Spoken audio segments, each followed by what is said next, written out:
Live from New York, this is WIUR Radio. How's it going, everyone? Welcome to episode 8 of the Mincin Show. Today we have a lot to talk about when it comes to the Mets. The season kicked off last week on Thursday for the Mets, exactly 1 week ago today.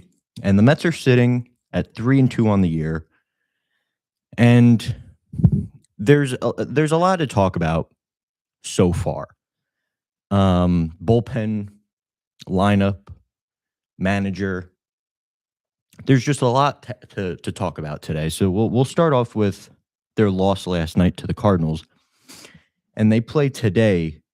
We'll get a look at their lineup for today's game, actually, but We'll start off with last night's game, the loss to the St. Louis Cardinals. Where is it? They lost last night 3-0 to the Cardinals, and Kodai Senga made his first season appearance after a rough 2025 season where, he got hurt on a play. I believe it was like a cramp, a hamstring cramp that never healed properly. And it took him the entire 2025 season to heal.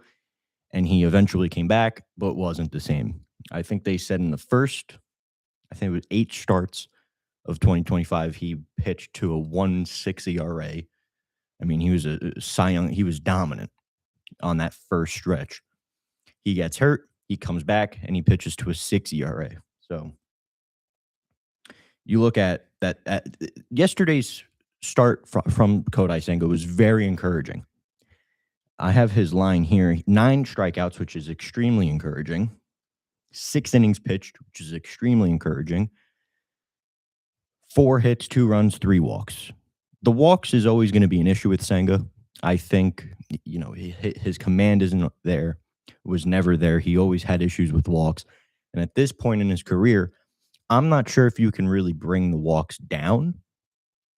I don't think that's possible for a guy of his age, and he's been doing it for years in Japan, and then 4 years here or 3 years here.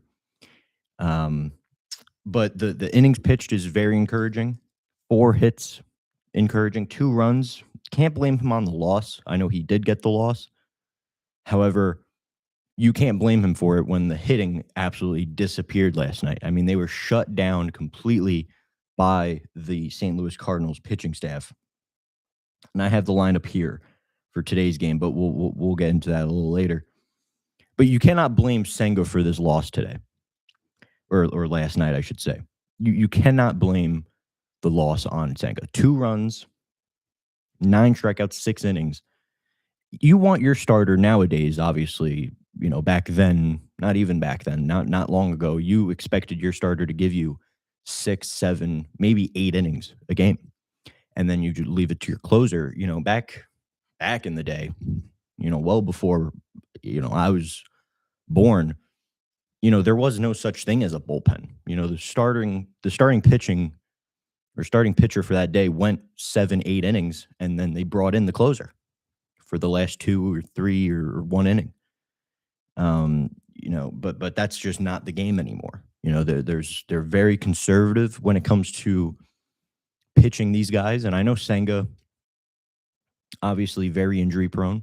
Guy's made of glass. He's hurt every single year that we've had him, except for his rookie year.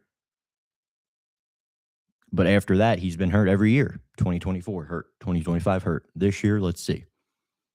So far, so good. His fastball has life for the first time since 2023, I want to say. Even then, I think last night's performance was stunning. He had an electric fastball. The fork ball, his ghost fork, wasn't all there, but he blew that fastball by everyone, and that resulted in 9 strikeouts. And after the game, he had a quote, and I wrote it down here. It said he felt like a pitcher again, which is huge.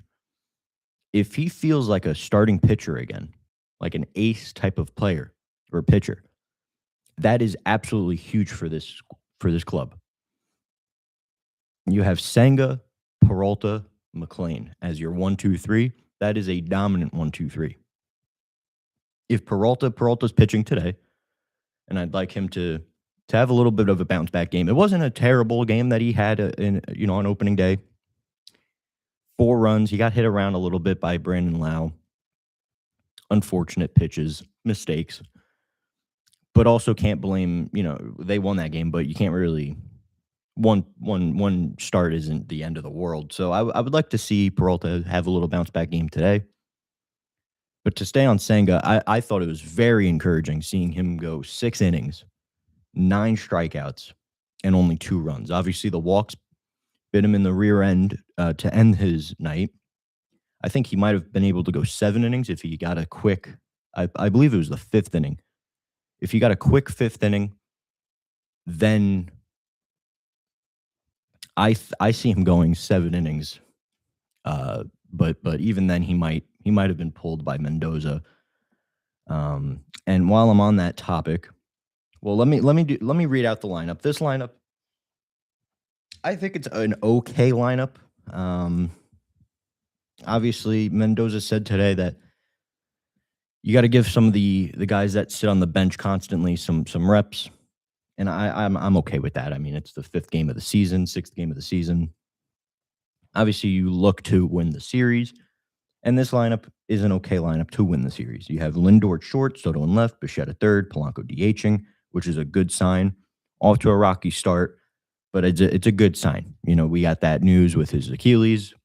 I started having a panic attack. I thought we were already out of a player, but I think he's okay. Just flared up a little bit. Give him some DH time. Let that Achilles heal up, and then we'll have him back at first because his defense at first has been totally on par. I mean, he has been okay at first. Throwing to first, the play that I always said Pete Alonso could not make, he's making. Some errors, or not really errors, but where he stays in front of the ball's bobbled, but he recovers. That's all part of learning, and we'll get on to the Mets defense a little later with Bichette, where I'd like to talk about Bichette as well, with some of the fans' reactions to Bichette. But the lineup is looking fine. Polanco DH, Robert Jr. in center, Vientos at first. He's getting another start. Simeon at second, who's been off to a dreadful start. But I think that's on par as well. I'm not expecting much out of Simeon. I think just defense. He needs to focus on staying on defense, and I think we'll be fine.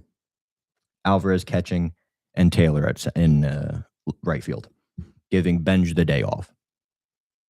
And then for the Cardinals, Weatherholt, Herrera, Burleson, Wynn, Gorman, Sagazy, I guess. Church, Pajes, and Scott. Again, a lineup that Peralta can beat. There's not many guys in this lineup that I'm scared of. Weatherholt was good.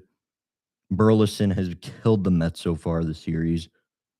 And I think Gorman. Those 3 guys are guys you got to worry about.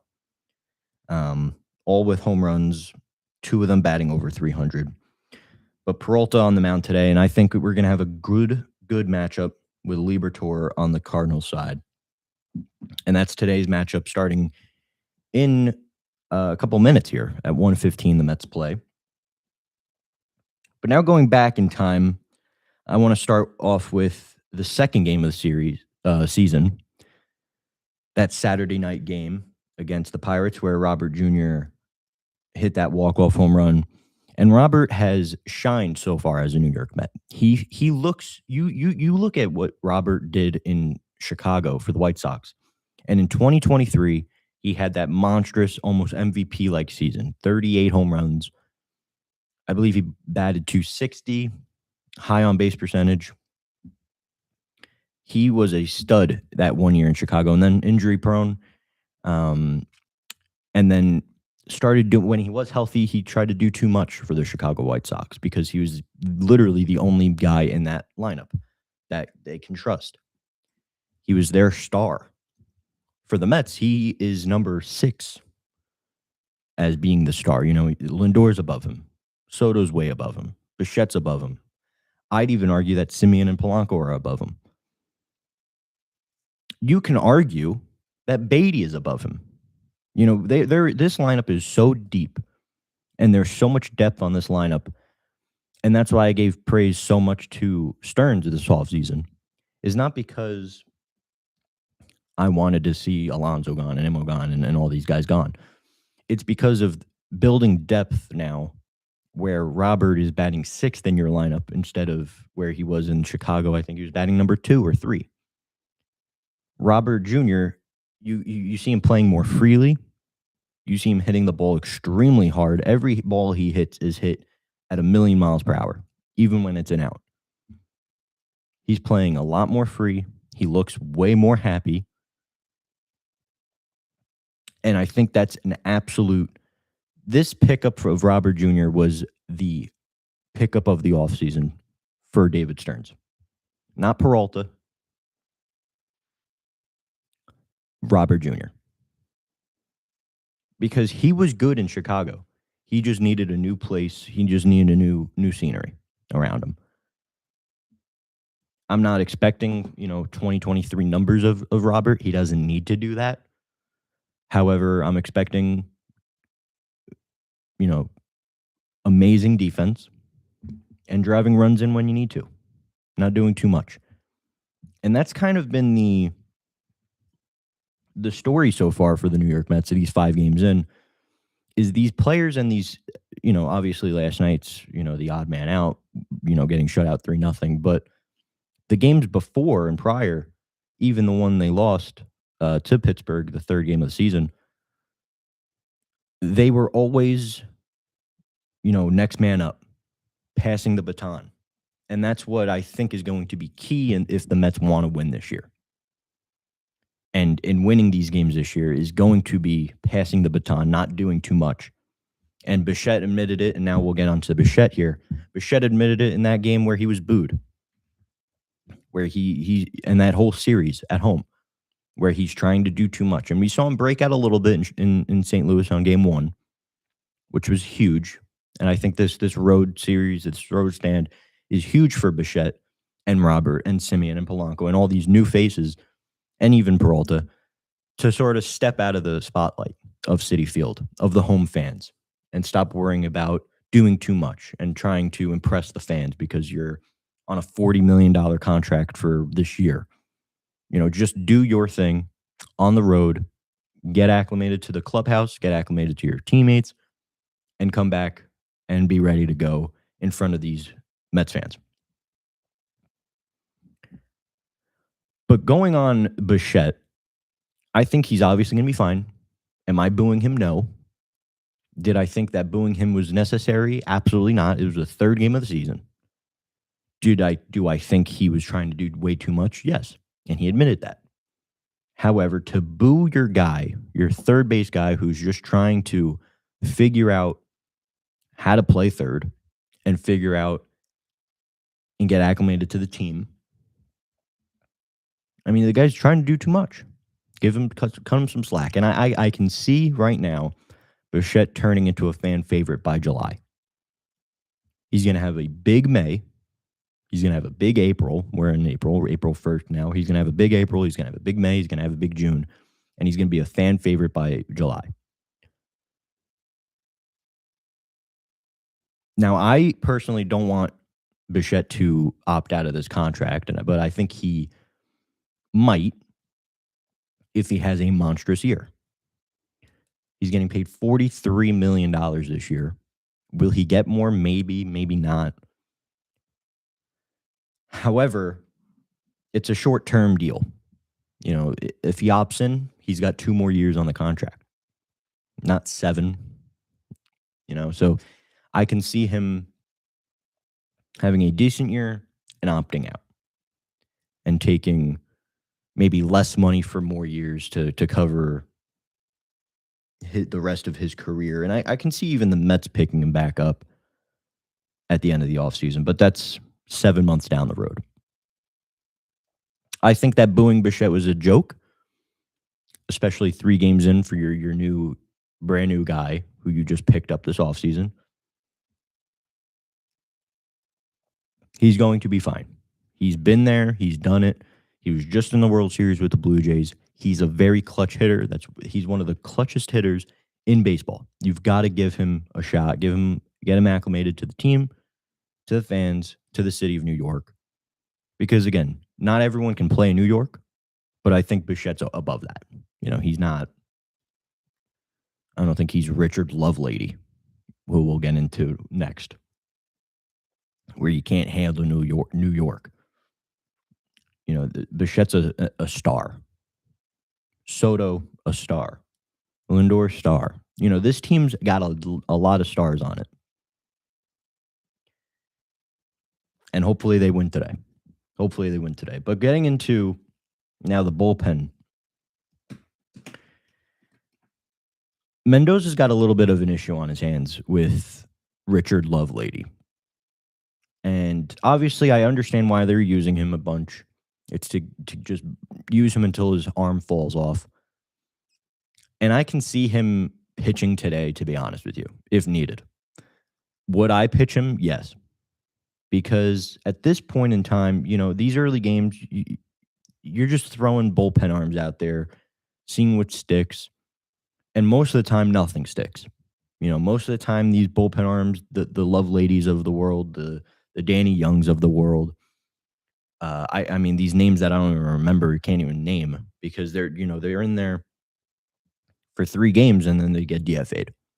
Or not even 3 games. The Julio Terrans of the world, where he pitched 1 game, got absolutely smacked in the face by the Atlanta Braves, and got DFA'd the next day in 2024, which was a crazy, crazy year. Julio Terran pitching for the New York Mets in 2024. But Lovelady is an issue, obviously, but there's reason to be using him. You don't want to expense your good arms right now. You don't want to expense Williams' arm before April. You don't want to expense Rayleigh's arm before April. All these fans are in an uproar right now with Lovelady. Why are you pitching Lovelady? 3 innings here, 3 innings there. He's pitched 9 innings in the last 3 games. Why are you using him so much? You're using him so much because why would you use Williams and Rayleigh on March 30th? On March 31st? Why would you use your best arms before April? Yes, they're going to win you games. But we're only 4 games in, 5 games in. Let's take a breath. It's going to be okay. Lovelady will not be on this team come May 1st. I can promise you that. And if he is, then Mendoza has no idea what he's doing. But right now, I don't blame any loss on Mendoza, because what do you want him to do? He's been given a team, and by the way, AJ Minter's coming back in 3 weeks, 4 weeks, in about a month. In 2 weeks, I think Gary Cohen said yesterday that Minter's going to start his rehab assignments in 2 weeks, so that's a good sign. So I can see Lovelady leaving this team before May 1st. Hopefully. And if not, it's just him burning his arm until Minter comes back. And even then, I think they lose Lovelady. They keep Minaya in the bullpen, and they bring in Kimbrel. I think you can do that as well. I think that's also a good way to go about it, because Minaya looked great that 1 game he pitched on Sunday. He looked fine out of the bullpen. I would keep him in the bullpen, have him pitch long relief, 1 inning here, 2 innings here, 3 innings here. Let's say if Peterson gets into a jam in the 4th inning, you take him out, you bring in Minaya. I think that's the way that you got to go with Minaya. I don't think a 6-man rotation. I don't like 6-man rotations.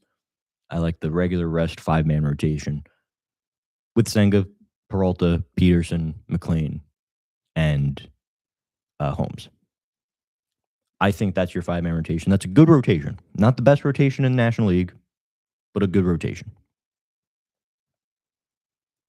And going into as well with the bullpen, Devin Williams with his first save as a New York Met, he looked absolutely dominant. Game 1 of the series against the Cardinals, he looked disgusting. That screwball changeup thing that he has is just filthy. You never saw that once with the Yankees, and not to hit on the Yankees or anything, but you never did. This Williams, similar to Robert, looks more free. It looks like he's happy here. It looks like he's comfortable here. And that's huge because you just lost as the Mets. You just lost the best closer in baseball for the past 2 years. He was the best closer in baseball, or 3 years starting in 2022, but before him was Devin Williams as being the best closer in baseball. And if we can get even the slightest glimpse of Devin Williams in 2021, even 2022, 2023, if we can get Devin Williams in that form, that would be excellent.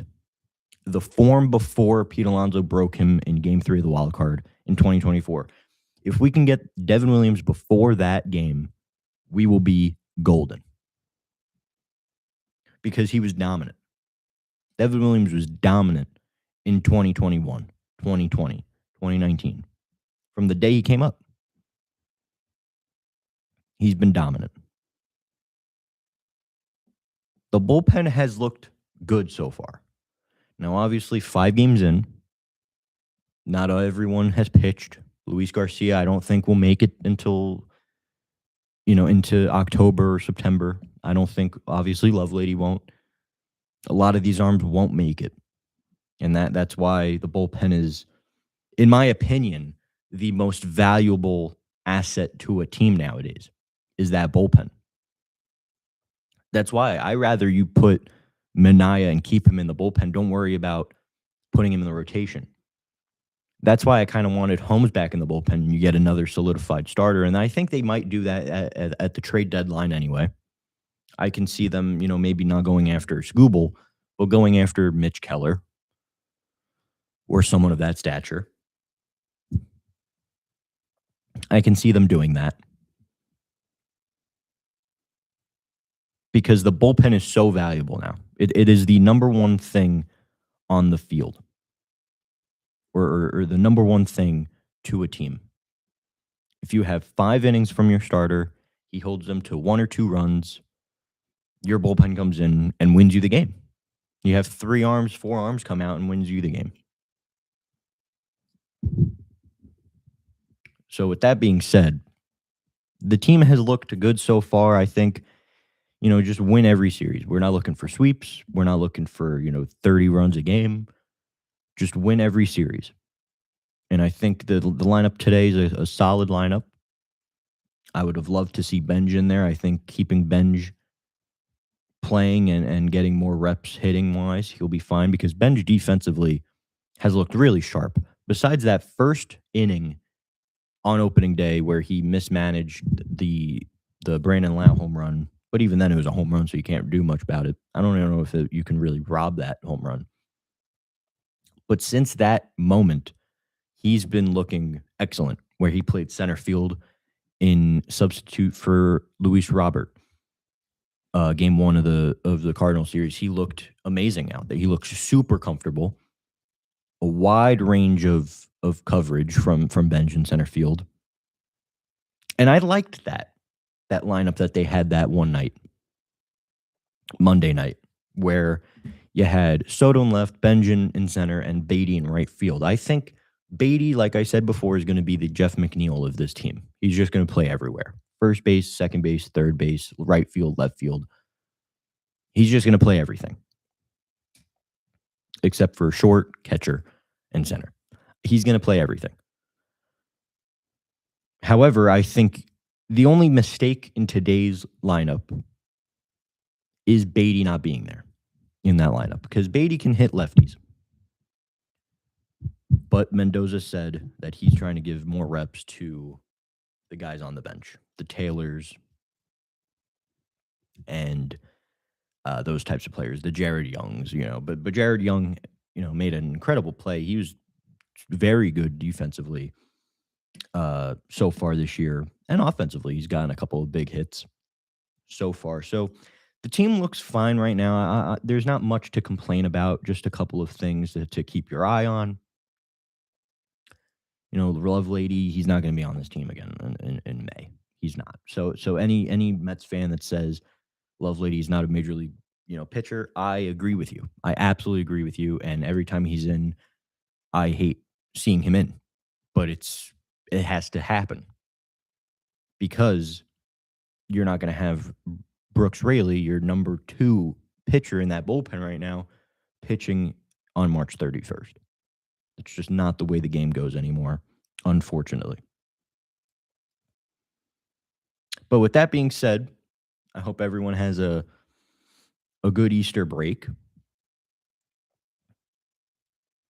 And, game 6 of the season's going to be on in a couple of minutes now, in about 10 minutes. And I think that'll wrap up episode 8 of the Mincin Show. Mets are sitting at 3-2. And one more point, this year I think is going to be very tough for the Mets. I think it's going to be the toughest year in a long time for the Mets. I think the Phillies are going to be good. They're off to a slow start, but they're going to be good. They're going to be fine. The Braves are back to being good. They're at full health pretty much. They're going to be good. You have the sneaky Marlins that are going to be good. They're kind of a pain in the neck type of team where they kill you with slow bleeds, And I think the Nationals, too, are going to be a pain in the neck this year. So there's 4 teams in a 5-team division that are going to give the Mets a tough time this year. And I'm looking forward to seeing how they face those teams. Obviously, just win every series. We're not looking for sweeps. We're not looking for 30 runs a game. Just win the series.